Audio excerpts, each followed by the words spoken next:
বলছেন ওয়াদাইয়ান ইলাল্লাহি বিইজনিহি ওয়া সিরাজাম মুনীরা।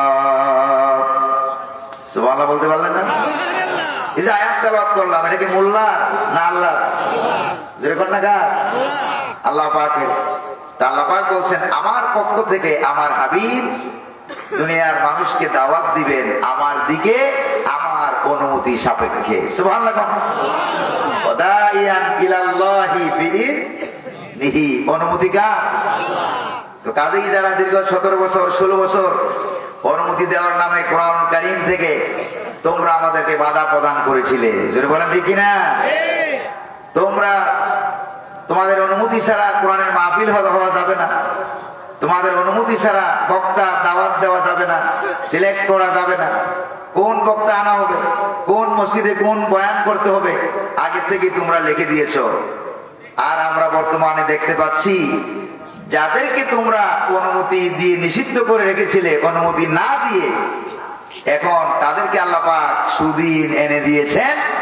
আর তোমরা কোরআনকে আটকে রেখেছিলে, নিষিদ্ধ করেছিলে, আল্লাহ পাক তার বিপ্লবী আন্দোলনের মাধ্যমে তোমাদেরকে নিষিদ্ধ করে দিয়েছেন। জোরে বলে ঠিক কিনা? আজকে তারা আমার দেশে আসার কোনো অনুমতি নাই। আমাদেরকে বলা হতো আমরা নাকি ভারতের দালাল। কথাগত, আমরা কি তাদের অত্যাচারে অতিষ্ঠ হইয়া ভারতে গিয়ে আত্মগোপন করেছি? আমরা কি ভারতে পালাইছি? যারা আমাদেরকে ভারতের দালাল বলতা তাদের আশ্রয় আজকে ভারতে হয়েছে। এটাই প্রমাণ করে কোরআনওয়ালারা ভারতের দালাল নয়, তোমরাই হলা ভারতের রাজাকার এবং ভারতের দালাল। জোরে বলেন ঠিক কিনা?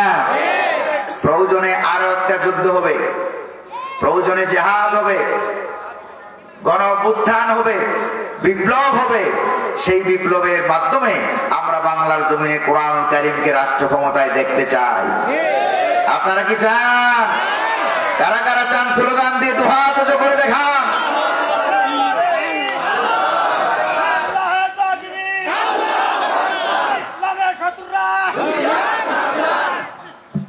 আল্লাহ যেন কবুল করেন বলি আমিন।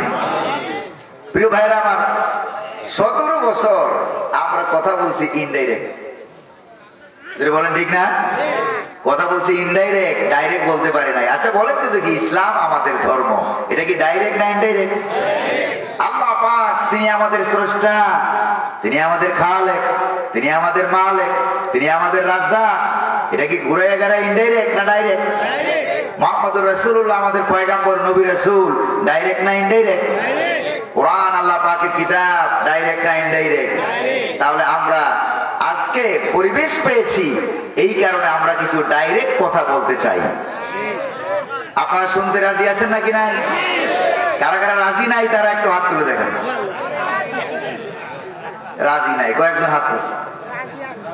আল্লাহ আমাদেরকে বুঝার তৌফিক দান করুন বলি আমিন।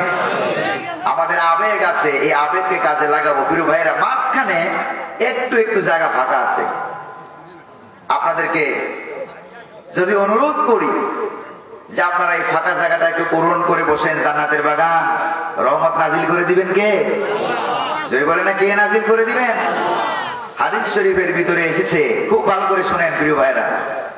আলেমদের কাছাকাছি যে যত বেশি, আল্লাহ পাকের জান্নাত তার তত বেশি নিকটবর্তী। আপনারা কি আলেম থেকে দূরে থাকবেন না কাছে আসবেন?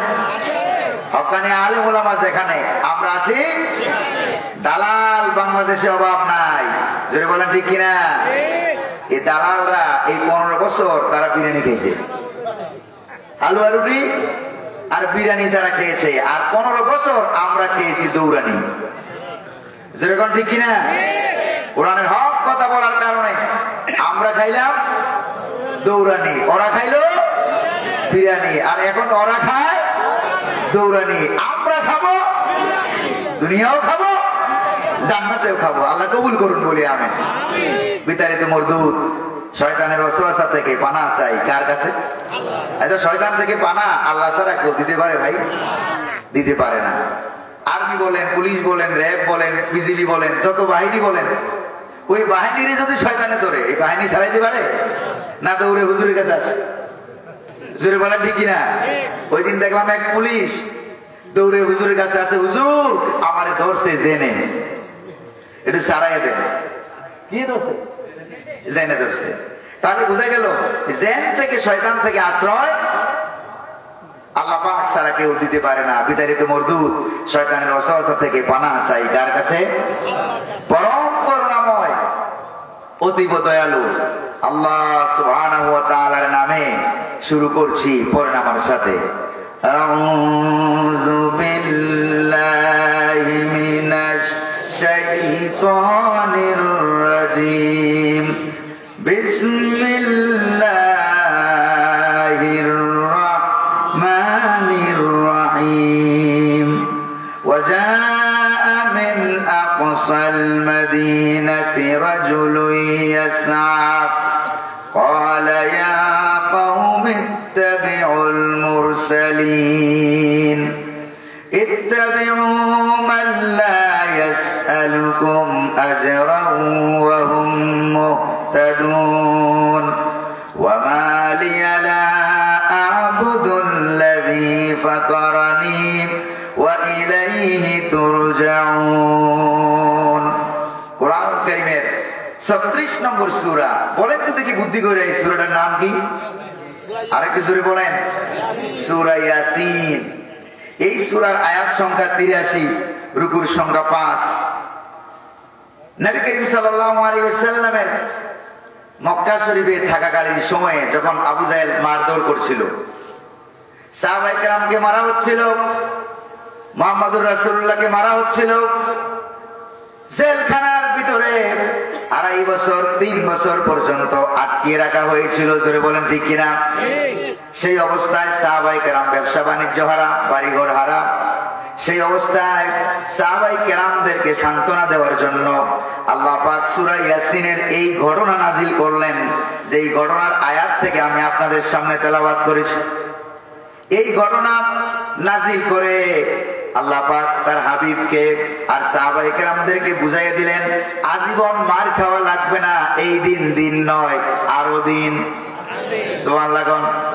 15 বছর পরে হোক, 30 বছর পরে হোক, 70 বছর পরে হোক, আরো দিন আছে। এমন সময় আসবে মার খাওয়া লাগবে না, মায়ের দিতে পারবেন। জোরে কোন আল্লাহু আকবার। আল্লাহ এরকম দিন আনছে না আনে নাই? আমার দেশে আল্লাহ পাক এরকম একটা দিন এনেছে। আর এত 15 বছর আমরা মার খাইছি। জোরে বলেন ঠিক না? প্রিয় ভাইরা আমার, ইসলাম কি আজীবন মার খায় না মাঝে মাঝে মার দেওয়াও লাগে?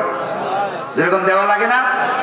জিন শয়তান কাউকে আক্রমণ করলো, দোয়া পড়বেন, কালাম পড়বেন, আয়াতুল কুরসি, সূরা নাস, ফালাক, ইয়াসিন, এগুলি পরে ওলামায়ে কেরাম জারফু করে ফু দেয়, শয়তান দৌড়ে পালাই যায়। ঠিক না ভাই? আর আমার মরহুম বাবা বলেছিলেন, আল্লাহ পাক বাবার কবরকে বেহেশতের বাগান বানায় দিন বলি আমিন। তিনি আমাকে বলেছিলেন যে বাবা, যদি জিন শয়তান আক্রমণ করে দোয়া কালাম করে ফু দিলে এটা চলে যায়, আর মানুষ শয়তান যাকে আক্রমণ করে তাকে গোটা কোরআন 30 পারা পরে ফু দিলেও কোনো লাভ হয় না। তার জন্য ডান্ডা লাগে। যদি বলেন কি লাগে? ডান্ডা লাগে, মিছিল লাগে, মিটিং লাগে, হরতাল লাগে।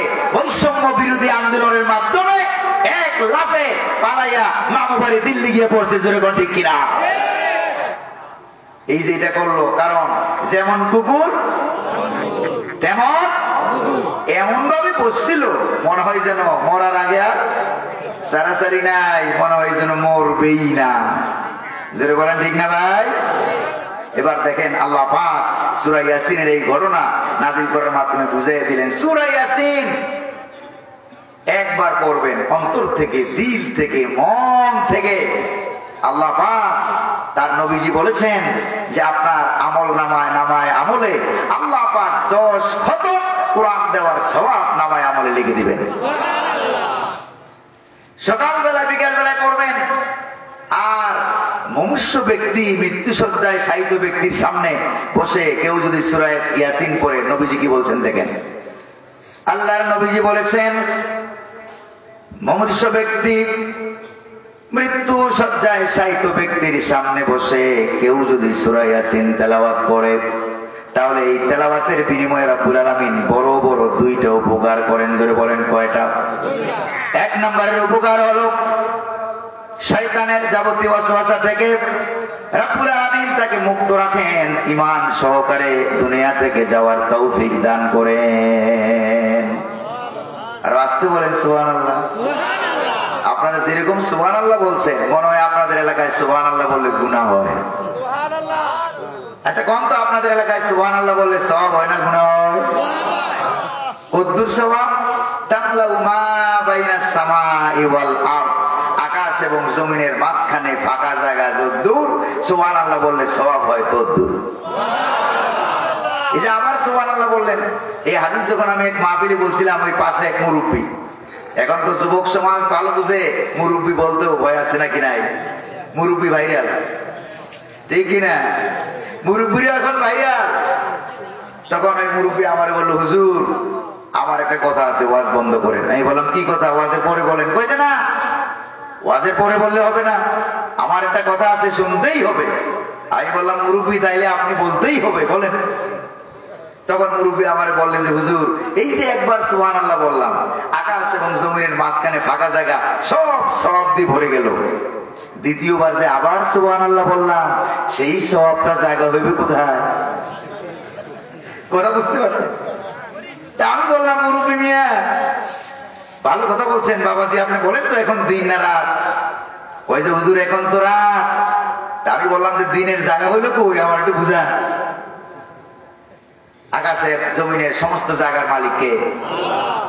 এবার মুরব্বীরা আমি বুঝাইয়া দিলাম, দেখেন রব্বুল আলামিন বলছেন ওয়াস-সামাআ বানাইনাহা বিআইদি ওয়া ইন্না লামুসিউন। আরো আস্তে কোন? প্রিয় ভাইরা আমার, আল্লাহ পাক বলছেন আকাশ আমি আমার নিজ কুদরতি হাত দিয়ে বানাইছি, আর প্রতিটা মুহূর্তে প্রতি সেকেন্ডে এই আকাশকে আমি আল্লাহ পাক বড় করতেছি। তাহলে আল্লাহর কাছে জায়গার কোন অভাব আছে? সবের কোন অভাব আছে? অভাব নাই। দুই নম্বরের উপকার হলো মৃত্যু সজ্জায় শায়িত ব্যক্তির সামনে বসে কেউ যদি সূরা ইয়াসিন তেলাওয়াত করে, এক নম্বরে বলেছিলাম ঈমান সহকারে মৃত্যু হওয়ার তৌফিক যিনি দান করবেন তিনি কে? আর দুই নম্বরে হলো তার মৃত্যু যন্ত্রণা সূরা ইয়াসিনের বরকতে যিনি কমায়া দিবেন তিনি কে? সে আল্লাহ আছে নাকি নাই? একদল বাইরে সে কয় যে মৃত্যু ব্যক্তির সামনে বসে সূরা ইয়াসিন পড়লে নাকি বেদাত। আমি বলি যে ভাই হাদিস কয়টা লাগবে? এই সমস্ত হাদিস দিয়ে তোমার কবর দেওয়া যাবে। আল্লাহু আকবার বলবেন না? এই সূরা ইয়াসিনটা নাজিল হয়েছে কখন জানেন? মক্কা শরীফে নাজিল হলো।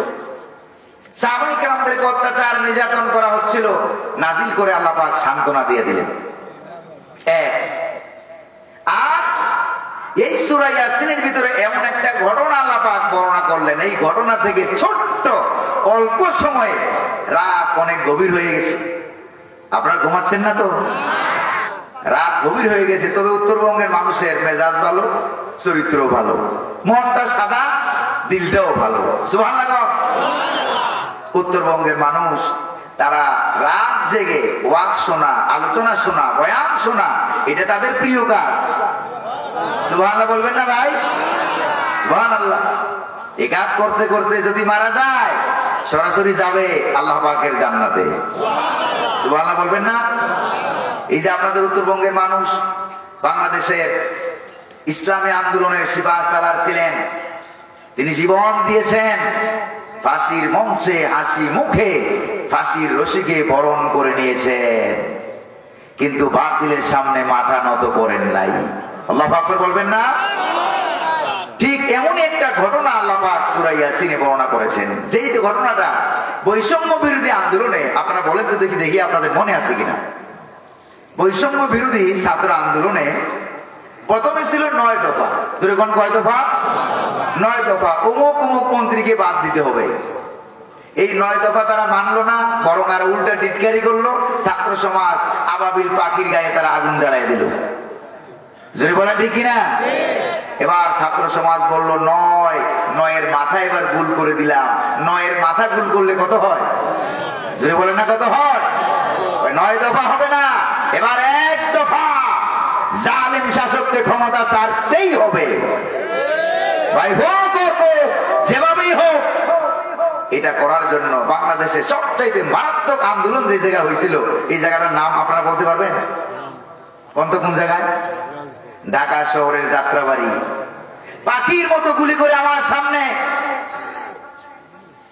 20-30 জন বাংলাদেশি পুলিশ, ইন্ডিয়ান পুলিশ সমানে 20-30টা বন্দুক থেকে, রাইফেল থেকে, রিভলভার থেকে গুলি করা হচ্ছে। সামনে লক্ষ লক্ষ ছাত্র সমাজ, লক্ষ লক্ষ। তারপরে দেখলাম এই ছাত্র সমাজ প্রথম, দ্বিতীয়, তৃতীয়, চতুর্থ, পঞ্চম এরকম করতে করতে 10টা লাইন তারা জোগাড় করেছে। যেরকম কয় লাইন? তাদের নেতার পক্ষ থেকে বলে দেওয়া হলো, প্রথম লাইনের সবাই যদি গুলি খেয়ে শহীদ হয়ে যায়, পিছনের দিকে ফেরা যাবে না। দ্বিতীয় লাইন সামনে এগিয়ে যাবে। দ্বিতীয় লাইন যদি শহীদ হয়ে যায়, তৃতীয় লাইন সামনে এগিয়ে যাবে। এরকম ভাবে 10টা লাইন তারা কোন জায়গায় 10টা লাইন সিরিয়াল করে রেখেছে। 10 লাইনে আসা লাগে নাই।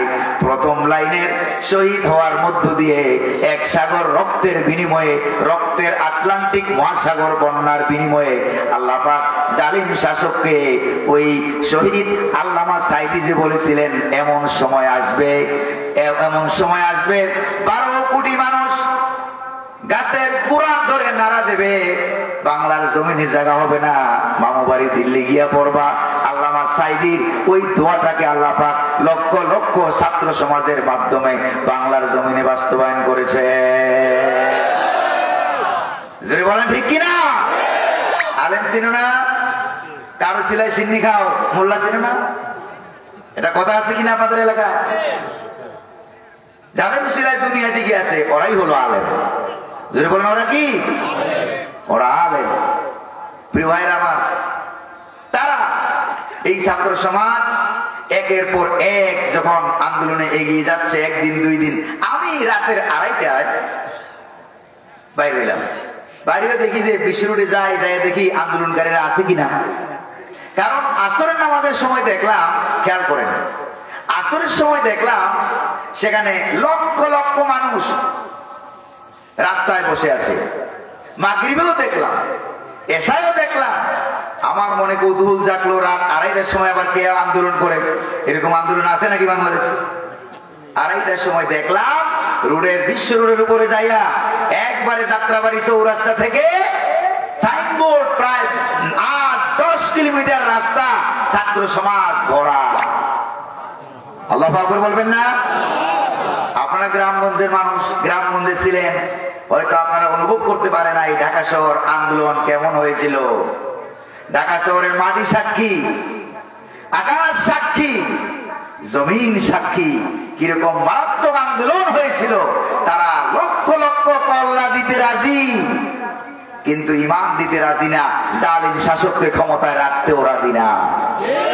যে বলেন ঠিক কিনা? বিশ্বকবি আল্লামা ইকবাল রহমতুল্লাহ আলাইহি বলছেন, সিরলাত উঠায়েগা জালেম না হবে ফাতা হক পর হাসিল। সিরলাত উঠায়েগা জালেম না হবে ফাতা হক পর হাসিল। হক ওয়ালে रहेंगे হক পর ফেদা, ঈমান না বদলা যায়েগা। আল্লাহ বলবেন না? লক্ষ লক্ষ কল্যাণ নিবা দিতে আমরা রাজি আছি, কিন্তু ঈমান নিতে পারবা না। আল্লাহু আকবার বলেন। প্রিয় ভাইরা আমার, হযরত ঈসা আলাইহিস সালামের জামানার এই ঘটনা আমাদের বর্তমান বাংলাদেশ, বর্তমান পৃথিবীর ঘটনার সাথে একবারে 100 আল্লাহ পাক মিলিয়ে দিয়েছেন। সুবহানাল্লাহ। 20-30 মিনিট সময় লাগবে এই ঘটনাটা বর্ণনা করতে। আপনারা শুনতে রাজি আছেন? রাজি আছেন তো ইনশাআল্লাহ? প্রিয় ভাইরা আমার, হযরত ঈসা আলাইহিস সালাম তিনি আবার দুনিয়াতে আসবেন, সেটা আপনারা জানেন নাকি জানেন না? তখন কোন কাফের থাকবে না, সকল খ্রিস্টান ঈসা আলাইহিস সালামের হাতে হাত দিয়ে তারা কালেমা গ্রহণ করবে। সুবহানাল্লাহ। ইহুদিদেরকে মেরে মেরে কচু কাটা করা হবে। যে ইহুদিরা আজকে মসজিদে আকসা ফিলিস্তিন দখল করে রাখছে, ঠিক না ভাই? তাদেরকে মেরে মেরে কচু কাটা করা হবে। ডান্ডার জায়গায় ডান্ডা না মানলে সোজা হয় না, যেরকম ঠিক না? এরপরে ঈসা আলাইহিস সালামের সদর দপ্তর ছিল ফিলিস্তিনে মসজিদে আকসায়। সেখান থেকে হযরত ঈসা আলাইহিস সালাম দুইজন রাসূল পাঠিয়ে দিলেন, সিরিয়া শহরে যাও, কালেমার দাওয়াত দিতে থাকো। কালেমা কার? জোরে বলেন না কালেমা কার? আরো জোরে বলেন। লা ইলাহা ইল্লাল্লাহ দাওয়াত দাও। ঈসা আলাইহিস সালাম দুইজনকে পাঠিয়ে দিলেন, দুইজন চলে গেল সিরিয়া শহরে, গিয়ে তারা কালেমার দাওয়াত দেওয়া আরম্ভ করলো। সিরিয়া শহরে অ্যান্টাকিয়া নামক শহরে ঢুকতেই দেখে একজন গরিব মানুষ দাঁড়িয়ে আছে। আপনাদের এলাকায় গরিব মানুষ আসে নাকি নাই? জোরে বলেন না, আছে নাকি নাই? এই গরিব মানুষ দৌড়ে আসে, মানুষ যখন মারা যায় কবর করার জন্য দৌড়ে আসে, মসজিদের খাট পালং নিয়ে দৌড়ে আসে। এই গরিব মানুষগুলো রিক্সা চালায়, অন্যের জমিনে কাজ করে, আপনার বিপদ আপদ বালা মুসিবতের সময় দৌড়ে আসে। কিন্তু দুঃখের বিষয় হলো সত্য, বিবাহ শাদী আচার ভালো ভালো অনুষ্ঠানগুলিতে গরিব মানুষগুলিকে দাওয়াত দেওয়া হয় না, ঠিক কিনা গো? আরে ভাই, বেহেশতে আগে যাবে কারা? ধনীরা না গরিবরা? গরিবেরা। কয় বছর আগে? 1-2 বছর? 500 বছর আগে আল্লাহ পাক গরিবদেরকে জান্নাতে পাঠিয়ে দিবেন। তাও আবার নবীজি মুহাম্মদুর রাসূলুল্লাহ সাল্লাল্লাহু আলাইহি সাল্লামের একই সাথে। সুবহানাল্লাহ বলবেন না? প্রিয় ভাইরা আমার, এই গরিব মানুষটা গাছ কাটে, কাঠ গাছ দিয়ে কাঠ বানায়, তারপরে খাট পালং টেবিল চেয়ার তৈরি করে বিক্রি করে, আর বাড়িঘর নাই, পাহাড়ের গুহায় বসবাস করে। দুইজন রাসূল চলে গেলেন, ঈসা আলাইহিস সালাম পাঠাইছিল কয়জন? কোন কথাটা একটু মাঝে মাঝে মনে রাখেন। আমরা তো ক্লাস করাই অভ্যাস, তারপরে কিতাবের দর্শে বসে অভ্যাস। আমি কিন্তু এই ওয়াজ মাহফিলের লোক না, আসলে ওয়াজ মাহফিলের লোক না। আমারে ওই কিতাবের দরজগা থেকে জোর করে ধইরা মাঝে মাঝে নিয়ে আসছে। যেমন জোর করে যারা ধরে নিয়ে আসে, তার মধ্যে আপনাদের এলাকার এই যে মাওলানা জুনাইদি জোর করে কয়েকবার ফোন করছে, জিজ্ঞেস করেন। আর একবার দেখাও হয়েছে, কই যে হুজুর ডায়েরিটা এখন খুলেন, এখন খুলেন। আমার এলাকায় আমি যেখানে জন্মগ্রহণ করেছি সেখানে আপনার যাওয়া লাগবে, একবার হলেও যাওয়া লাগবে। আরেক জায়গায় ছিল মাহফিল, আপনাদের সঙ্গে সাক্ষাৎ হবে। রুহের জগতে সাক্ষাৎ হয়েছিল বিদায়। সুবহানাল্লাহ বলেন। খুব ভালো করে মনোযোগ সহকারে কথা শুনবেন। রুহের জগতে যার সাথে যার সাক্ষাৎ হয়েছে, দুনিয়ার জমিনে তার সাথে তার সাক্ষাৎ হবে। কারণ নবীজি বলেছেন, আল আরওয়াহু জুনুদুন মুজান্নাদা ইজা তাআরাফা ইতালাফা ওয়া ইজা তানাকারা তাবাআদা। নবীজি বলেন, রুহের জগতে যার সাথে যার সাক্ষাৎ হয়েছে, এই দুনিয়ায় আগমন করার পর কোনো না কোনো উসিলায় তার সঙ্গে তার দেখা হবে, সাক্ষাৎ হবে। সুবহানাল্লাহ বলেন। আর রুহের জগতের যার সাথে যার সাক্ষাৎ হয় নাই, দুনিয়াতেও হবে না। তাইলে আমার আপনার সাথে যে সম্পর্ক, এটা কি দুনিয়ার সম্পর্ক না রুহের সম্পর্ক? সুবহানাল্লাহ বলবেন না? এই কোরআন কারীমের আরেক নাম হলো রূহ। সুবহানাল্লাহ আছে না কোরআনে? প্রিয় ভাইরা আমার, এই দুইজন রাসূল এই গরিব মানুষের বেচারের দাওয়াত দিলেন। ঈসা আলাইহিস সালাম বলছে, এই সীমানা থেকে দাওয়াত দেওয়া শুরু করতে হবে। কাজেই গরিব মানুষ পাইলাম, তারে দাওয়াত দেওয়া আরম্ভ করুন। যাই বলে যে, ভাই তোমার নাম কি? ওই যে আমার নাম হাবিব। কি করো? ওই কাঠমিস্ত্রি কাম করি। গরিব মানুষ, বাড়িঘর কই? ওই বাড়িঘর তো আমার নাই, পাহাড়ের গুহায়, পাথরের পাহাড়ের গুহায় কোন রকম ডাইসেল খাইয়া কোন রকম বসবাস করি। কই তাই নাকি? তোমার ধর্ম কি? ওই যে ওই দেখো মূর্তি। আমার ধর্ম হইলো মূর্তি পূজা করা। ভাই তোমার গোটা শরীরে কালো কালো দাগ কেন? বললো যে ভাই 50 থেকে 60 বছর হয়ে যাবে, গোটা শরীর কুষ্ঠ রোগে আক্রান্ত হয়ে গেছে আমি। এবার কুষ্ঠ রোগে আক্রান্ত হয়ে গেছি, এই যে পাশে মূর্তিটা বসা, এই মূর্তিটারে কত দুধ খাওয়ালাম, কলা খাওয়ালাম, কত প্রসাদ খাওয়ালাম, সিন্নি খাওয়ালাম, পায়েস খাওয়ালাম, মিষ্টি খাওয়ালাম, কতবার তার পূজা করলাম, আর বললাম মূর্তি আমার রূপ ভালো বানিয়ে দাও। মূর্তি কি রূপ ভালো বানাইতে পারে? গম জোরে বলেন না পারে। মূর্তি তো আমার রূপ ভালো বানাইতে পারে না। তবে এবার কথা শোনো, তোমরা যে দুইজনে যে আল্লাহর কালেমার দাওয়াত নিয়ে আসছো, এই দাওয়াত যদি আমি গ্রহণ করি আমার রূপ ভালো হবে কিনা বলো? তাফসীর আদ-দুররুল মানসুরের ভিতরে ইমাম জালালউদ্দিন সুয়ুতী রাহমাতুল্লাহ আলাইহি কয়েকটা রিওয়ায়াত উল্লেখ করেছেন। তার ভিতরে একটা রিওয়ায়াত হলো লোকটা 50 বছর 60 বছর রোগে আক্রান্ত ছিল। এবার দুইজন পয়গম্বর বললেন কালেমা গ্রহণ করো, ইসলাম গ্রহণ করো। ইসলাম গ্রহণ করতে দেরি হবে, আমরা আল্লাহর কাছে দোয়া করব, সঙ্গে সঙ্গে রব্বুল আলামিন তোমার 50-60 বছরের রোগ ভালো বানাইয়া দিবে। কই যে তাই নাকি? কই যে হ্যাঁ। কই তাইলে আর দেরি নাই, হাত দিলাম আমার কালেমা পড়ানো। আল্লাহু আকবার বলবেন না? এবার নবীরা বললেন তাহলে আপনি পড়েন লা ইলাহা ইল্লাল্লাহু ঈসা রূহুল্লাহ, লা ইলাহা ইল্লাল্লাহ কালেমা বললো। দুইজন পয়গম্বর হাত উঁচু করলেন, হাত নামাবার আগে আগে দেখে তার হাতে যে পয়গম্বররা হাত দিয়েছিল হাতে হাত লেগেছে। আল্লাহ পাক পয়গম্বরদের হাতের বরকতের বদৌলতে তার 50-60 বছরের কুষ্ঠ রূপ আল্লাহ পাক ভালো বানাই দিয়েছে। দেখছেন কারবার? এবার লোকটা বললো যে ভাই শোনো শোনো, তোমার দোয়া কালাম শিখিয়ে দিলাম, নামাজ শিখিয়ে দিলাম, মাঝে মাঝে এগুলি পড়বা আর কাজ করবা, পেট চালাবা, পরিবার চালাবা।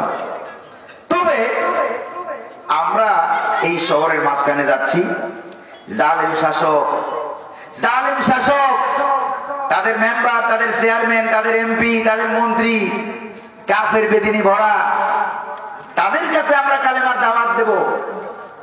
যদি ওরা কালেমার দাওয়াত গ্রহণ করে তাহলে তো ভালো, আর যদি কালেমার দাওয়াত গ্রহণ না করে আমাদেরকে মারধর করে, মিথ্যা প্রতিপন্ন করে, রাজাকার বলে, মৌলবাদী বলে গালি দেয়। আছে নাকি নাই? স্বাধীনতা বিরোধী, মৌলবাদী, রাজাকার বলে গালি দিয়েছ 17 বছর। জোরে বলেন ঠিক কিনা? 17 বছর গালিগাল দিয়েছ। আজ তোমরা কই? আমার দেশের কুত্তারও একটা স্বভাব আছে। আপনার দেশে কুত্তা নাই, কুকুর নাই? কুকুরের একটা স্বভাব আছে, নিজে নিজে দৌড় দেয় না, আগে দৌড়ানি দেওয়া লাগে। জোরে বলেন ঠিক কিনা? দৌড়ানি দিবেন, আপনি নিজে আগে দৌড় দিবেন, এরপরে কুত্তায় দৌড় দিবে। জোরে বলেন ঠিক কিনা? কিন্তু আমরা দৌড়ানি দেওয়া লাগে না, দৌড়ানি দেওয়ার আগেই এরা বর্ডার পাস হইয়া মামুবাড়ি দিল্লি গিয়ে আশ্রয় নিয়েছে। চিল্লা এখন ঠিক কিনা? কে করলেন?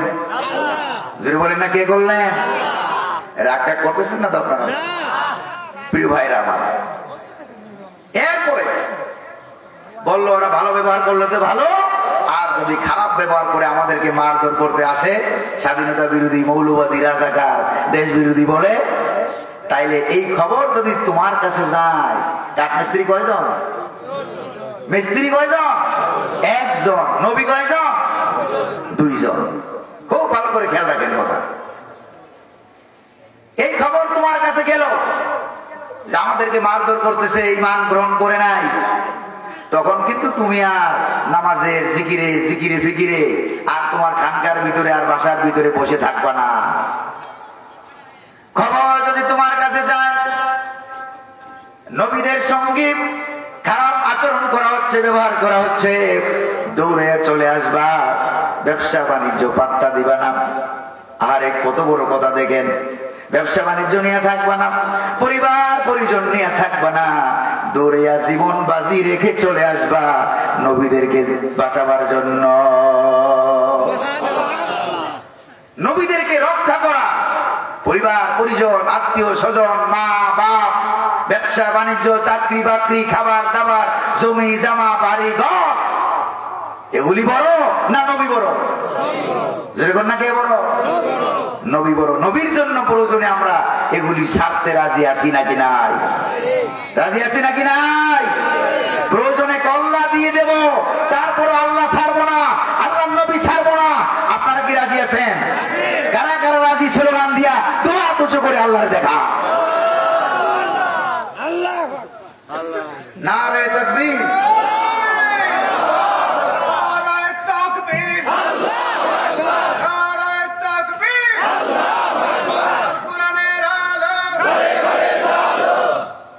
প্রিয় ভাইরা আমার, আপনার বিরুদ্ধে হচ্ছেন না তো ভাই? আর অল্প অল্প আমি ঘটনা একবারে শেষের দিকে নিয়ে আসি। যেহেতু অন্যান্য দিন মাহফিলে যেই সময় বয়ান শেষ করি, আজকে শুরু করছি ওই সময়। ওই দিন ভাই ছিলেন বগুড়ায়, বগুড়া শহরে বয়ানের সময় ভাই ছিলেন, ভাই জানেন তো। দেখেন নবীদের সঙ্গে খারাপ ব্যবহার করা হচ্ছিল।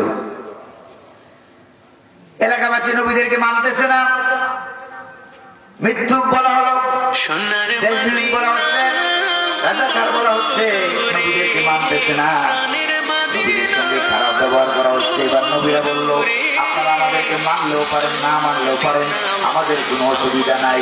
ওয়া মা আলাইনা ইল্লাল বালাগুল মুবিন। আপনারা কি হয়েছে? আমাদের কাজ হলো আপনাদেরকে পৌঁছে দেওয়া মাত্র। আপনারা মানতেও পারেন, নাও মানতে পারেন। এই কথা বলে নবীরা চলে যাচ্ছিল।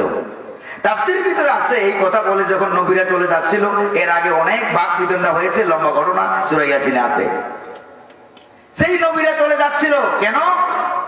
কারণ পরকালে হাশরের ময়দানে কেউ যাতে নবীদেরকে দায়ী করতে না পারে, আল্লাহকে দায়ী করতে না পারে যে আল্লাহ নবী পাঠাইলে না, আলেম ওলামা পাঠাইলে না, আমাদেরকে কেউ ইসলামের কথা বলে নাই। যদি বলতো আমরা এক একজন হাসান বসরি হয়ে যাইতাম, এক একজন রাবিয়া বসরি হয়ে যাইতাম। কথা বুঝেন না? যাতে করে পরকালে আল্লাহ এবং তার রাসূলকে দোষী করতে না পারে। নবীরা এই কথা বলে চলে যাচ্ছিলেন। তারা বলছে, না তোমাদেরকে যেতে দেওয়া হবে না। সামনে দিয়ে ব্যারিকেড দেওয়া হলো, গেট আটকে দেওয়া হলো, ব্যারিকেড দেওয়া হলো, নবীদেরকে যেতে দেওয়া হবে না। গালাগাল দেওয়া হলো, কেউ বললে ধর, কেউ বললে মার, কেউ বলে জেলখানায় ঢুকা। এই কথা যখন বলা হচ্ছিল, এই খবরটা আল্লাহ পাক এই খবর নিজ কুদরতে খবরটা পাঠিয়ে দিলেন। ওই যে ইসলাম গ্রহণ করেছে কাঠমিস্ত্রি কয়জন, তার কাছে পাহাড়ের গুহায়, তার কাছে সিজদারত অবস্থায় এই খবর চলে গেছে। কে পাঠালেন খবর? আল্লাহ পাক খবর পাঠিয়ে দিলেন। যেই মাত্র এই খবর তার কাছে পৌঁছে গেছে, এবার সে পাহাড়ের গুহা থেকে দৌড়াইয়া চলে আসছে নবীদেরকে রক্ষা করার জন্য। কি বলেন আপনারা? দৌড়ে আসা দরকার ছিল নাকি ছিল না? বন্ধ। ব্যবসা বাণিজ্যে তাকে আটকাতে পারে নাই, পরিবার পরিজনের মায়া তাকে আটকাতে পারে নাই, দুনিয়ার কোন মহব্বত আর ভালোবাসা তার কাছে প্রাধান্য পায় নাই।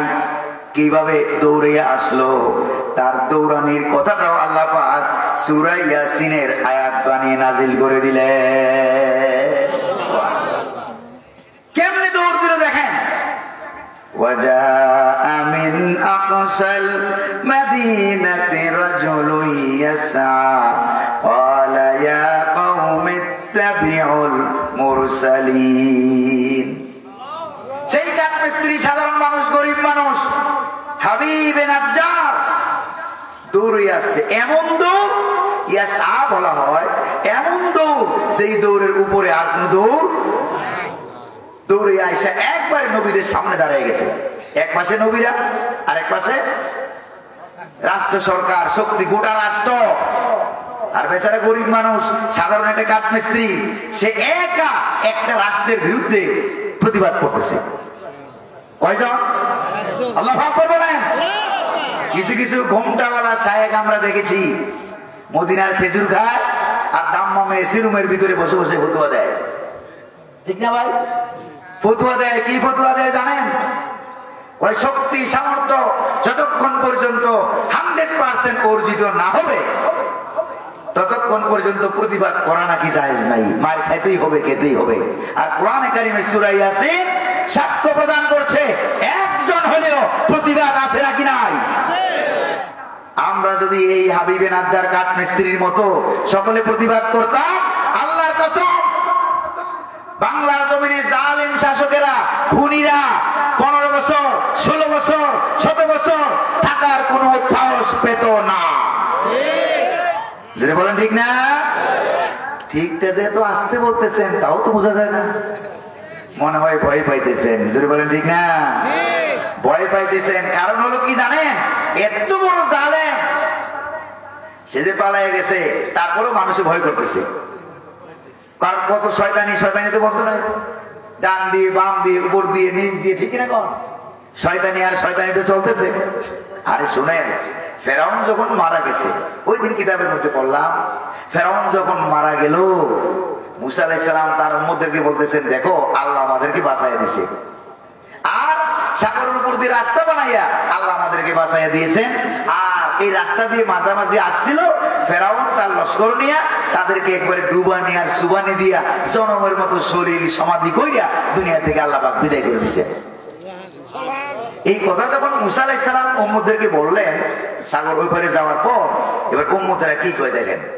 উম্মতেরা বলল, মুসা এত বড় ফেরাউন এত বছর ক্ষমতায় থাকে, এখন মারা গেছে, ক্ষমতা ছেড়ে দিয়েছে, সে মারা গেছে, এইটা আমরা বিশ্বাস করতে পারি না। কারণ বড় জালেম, সে মরতে পারে, এইটা আমরা বিশ্বাস করতে পারি না। এবার মুসা আলাইহিস সালাম তো আল্লাহর সঙ্গে কথা বলতেন ডাইরেক্ট, সুবহানাল্লাহ বল না? কার সাথে? কার সাথে? আল্লাহ পাকের সাথে। কথা বলতে গিয়ে বললেন যে আল্লাহ, আমার উম্মত তো বিশ্বাস করে না ফেরাউন যে মারা গেছে, করব কি? রাব্বুল আলামিন বলেন, মুসা এটার ব্যবস্থা, সেটার ব্যবস্থা আমি করতেছি।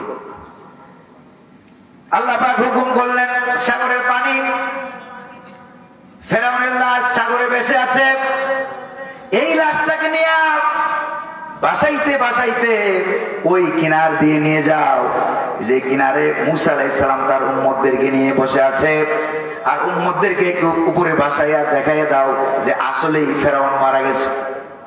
যেরকম ঠিক কিনা? সাগরের পানি তাই করলো।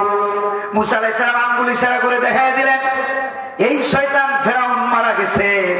এবার উম্মতেরা দেখে দেখে বলতেছে, কলিজা ঠান্ডা হয়ে গেছে। আমরা চাইছিলাম পদতে পালাইয়া যাবা, এটা আমরা চাই নাই। যেরকম ঠিক কিনা? দেশ এবং জনগণের উন্নতি যদি করে থাকো, পালাইলে কেন? একজন পালাইলে মনে বুঝ দিতাম, শত শত এমপি মন্ত্রী 14 গোষ্ঠী পালাইছে। যেরকম ঠিক না? প্রিয় ভাইরা আমার, এই লোক এমন ভাবে দৌড় মারছে, কাঠ মিস্ত্রি কয়জন ছিল?